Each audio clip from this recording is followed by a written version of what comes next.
Hi guys, I'm Bruce from Fast Bikes Magazine and we're here today at Cadwell Park for our annual track day.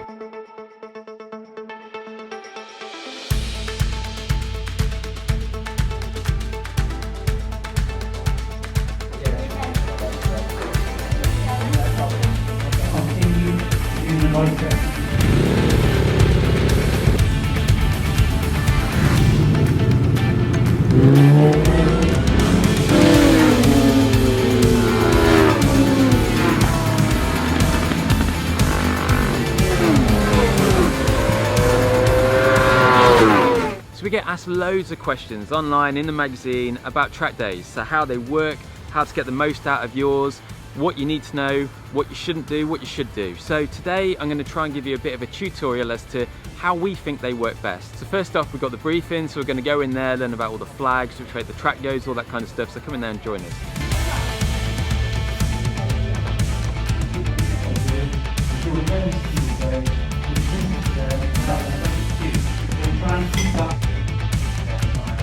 So that's me all signed on, I've got my wristband to prove it, and now I'm going to turn my attention to the bike.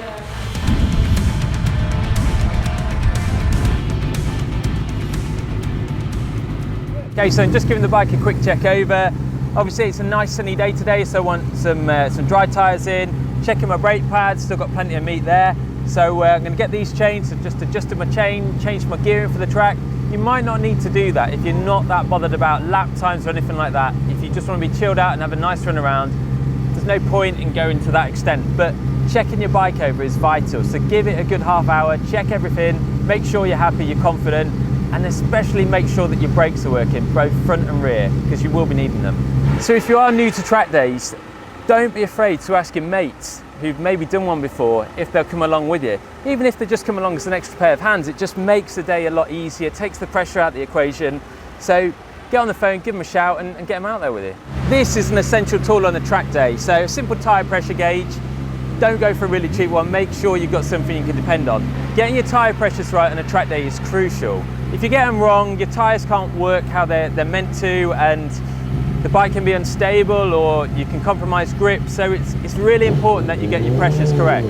If you go on any forum, you're no doubt going to find lots of different advice on what pressures you should be running on your bike, on your tyres, but my best advice would be go to the tyre manufacturer or go to the tyre supplier who you got them from, let them know that you're going to ride on track and ask them for pressures. The reason I say that is because we run different pressures on the track to what we run on the road, and the reason is that the tyres are under more pressure, so they get hotter, quicker, and they inflate. And if a tyre inflates too much, then you can compromise grip that way as well. So it's really important to get the pressure right, but just check the specifics from someone that really does know. Don't go off hearsay, and you'll be in much safer hands. You'll have a better, safer day. Okay, so it's one of the smallest parts on the bike, but it's one of the most important parts as well. I'm talking about a valve cap. If you go out on track without one of these or on the road and you go at high speeds, you can create a negative vacuum that actually draws the air from the tyre outside. So you get a puncture essentially, and you need air in your tyres, so you're going to crash. Okay, so these are a real luxury. They're tyre warmers. They are nice to have. They make everything consistent. Basically, you know you're going out on track with tyres that are up to temperature, that your pressures are correct, etc. But you don't need them. If you haven't got them, account for them, set your pressures accordingly, and give it 2 or 3 laps to make sure you've got plenty of heat in your tyres before you start doing elbow down or whatever you're into.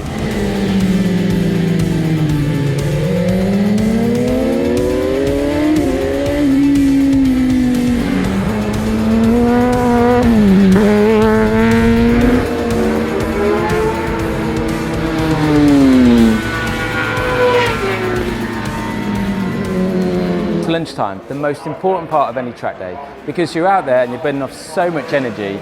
You need to top yourself back up with good wholesome food. Same with your fluids, so you want to keep them topped up. Plain water is probably the best thing you can have, so I'm going to get stuck in. There's a great range of food behind me, but only the healthy stuff for me. Just a light snack. If you've got money to burn, make sure you fit a loud system to your bike, because it will be guaranteed to fail noise testing. If it fails it, you're not getting out. So this here is what they're going to test your bike with. It's a decibel meter, and if you can see, I'm chatting away, high 80s, low 90s, just talking. So on most UK track days, you're looking at about 102 decibels. Now Carl here, he's brought his ZX6, which has got one of those really loud end cans on it. So Mike from MSV is now going to do a noise test on his bike to see if it's allowed out to play.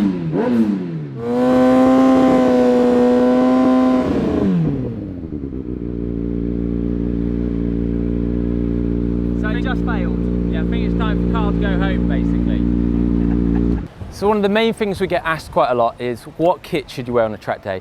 And quite simply, I would say the best stuff you can get your hands on. So you want a decent back protector, always wear one. Or in my case, I've got an airbag suit, so that's my back protector and it's protecting my front organs as well. Obviously, gloves and boots, again, as good as you can get your hands on. I know we all work to different budgets and these things aren't cheap, but one thing you really shouldn't compromise on is your helmet. So I've got the wrong brand on me today, but Gary from Bridgestone's here and he's wearing an Arai. He's just gone and got his service, so let's go and check out his lid and see what he's had done. Yep, all good to go. So basically what we've done with it, I've taken the visor off, I've cleaned the inside of it just with the water because you've got the anti-fog film on it. So just want to make sure that we clean it with water and just warm water, is it? Or just a cold water, and just basically all we do is just spray it on lightly, just because it's got the anti-fog film on it. So we just clean it with a light tissue, which is quite soft, so it doesn't scratch the anti-fog film. Got rid of the bugs that were on the back as well. That I've got rid of all the bugs. Yeah, there was more on the back. Yeah, it's why I've been looking behind me to see where Bruce is. That's what it Gary Hartshorn, marketing brand manager for Bridgestone. Everything really. Yeah, he's Mr. Bridgestone basically. So you're the perfect person to quiz on track tyres. So what should you be looking for in a track tyre? Well, I think you first thing you got to be honest with yourself, I reckon.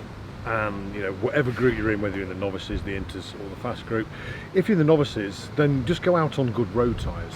I wouldn't worry about tyre warmers or anything like that. I'd concentrate on getting some tuition, concentrate on getting quicker yourself, because modern road tyres are more than good enough. I mean, even modern road tyres are good enough all the way up, probably halfway through into the fast group as well, to be fair. I think you're out on road tyres today on the RS10s, aren't you? You're doing your test. You know, so there you go. And you've come by me like I'm stuck still. Yes, I'm on the CB5, but equally you can see how I'm fast awesome you on can that ride. straight. Yeah, that straight's great. Yeah, and then as you move up the groups, or you move up towards the front of whatever group that you're in, then choose the tyre accordingly. You know, if you're then getting halfway up into the fast group, that's probably when you need to start looking at like a proper race to like an R11 or a VO2 slick or whatever you like that. But slicks, they're a little bit more difficult to use because you've got to keep.